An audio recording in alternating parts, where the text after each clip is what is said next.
It appeared that Najib Razak used money faster than he received it.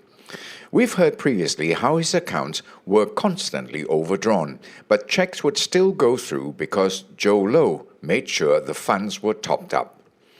But during one of the times Low couldn't be contacted, the relationship manager for his accounts wired her own money in. She put in 55,000 ringgit in the account that had an 80,000 ringgit check waiting to be cleared, all to ensure the former PM could carry on spending.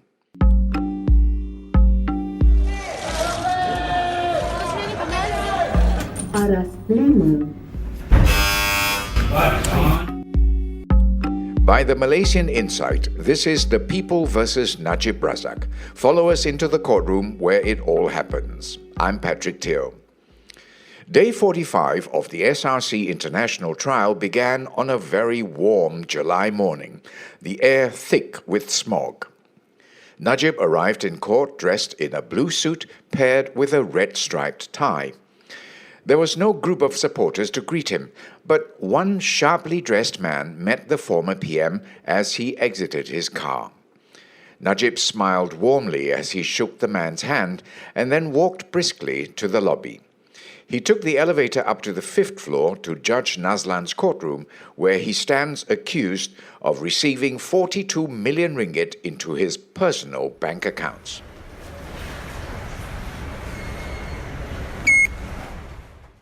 Proceedings moved very slowly this morning. Joanna Yu was back on the witness stand for the 5th day. For his cross-examination, defense lawyer Harvey was going over chat logs extracted from her BlackBerry phone. There are 500 pages of this. More cash transfers meant more checks being issued from Najib's constantly overdrawn bank accounts. Yvonne will tell us more. The year was 2014 and Najib's accounts were seeing a lot of activity. Money was flowing in ringgit and also in pound sterling, but not as quickly as it was being used. The chat transcripts between Joanna and Jho Low showed several instances when the former M-Bank relationship manager told the businessman that there wasn't enough money in the accounts to clear checks that had been issued. When this happened, Joanna would text Jho Low, who would source for the money and immediately move funds in.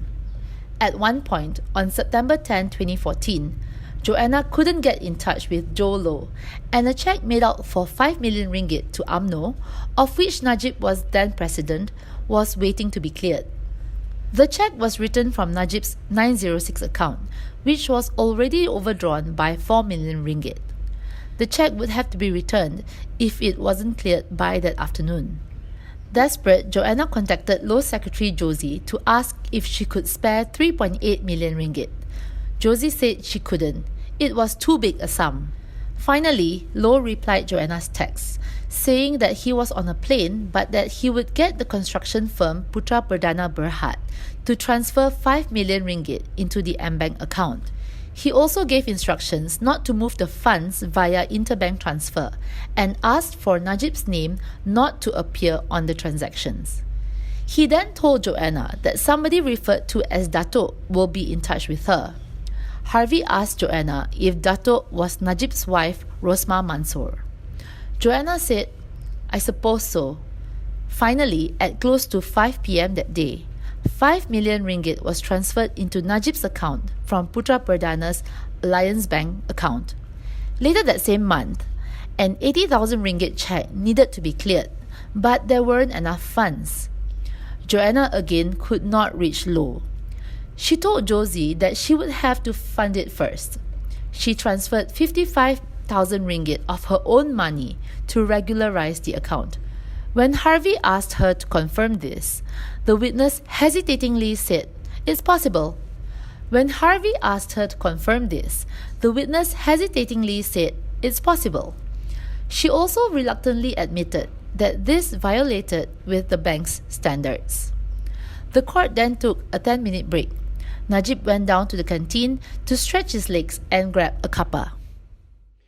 In case you're wondering what beverage the former Prime Minister drinks during the coffee breaks, Yvonne asked the barista at the coffee shop canteen. Najib has either an Americano or a cappuccino during morning recess and an iced lemon tea in the afternoons. He personally orders his drinks at the counter, pays in cash, then takes a seat. His aide collects his drink for him when it is ready.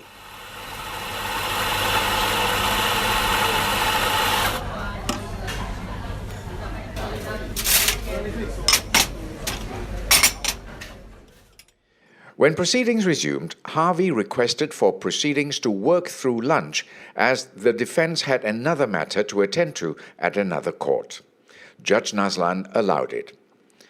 The lawyer then said his next line of questioning was to establish that Jho Low was controlling Putra Pradana Berhad as well. We'll refer to the company by its acronym PPB.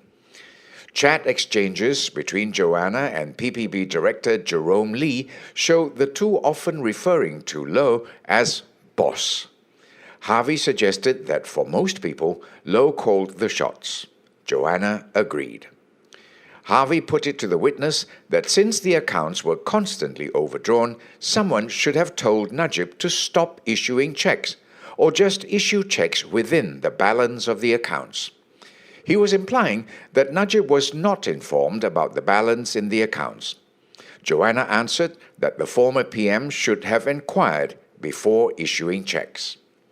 She had earlier testified that she told Jho Low to inform the account holder not to issue any more cheques, but that advice had fallen on deaf ears as the cheques kept coming. Harvey moved on to chat logs from 2015. He suggested that by then, Joanna had started to distance herself from Low and Nick Faisal because the two did not heed her warnings that the large over-the-counter fund transfers would raise concerns over money laundering. Joanna agreed.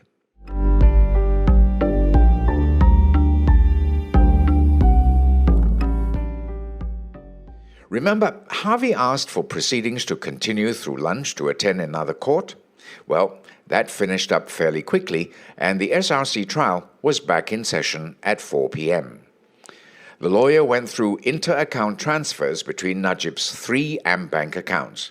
He asked Joanna if she agreed that Jho Low had given most of the orders and Nick Faisal had merely formalized them. The witness said she did. Joanna reiterated that on paper, Nick Faisal was the mandate holder for Najib's accounts.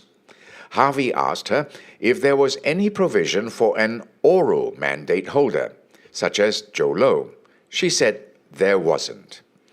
Then the lawyer asked if she knew that dealing with a third party who is not a mandate holder was a criminal offense.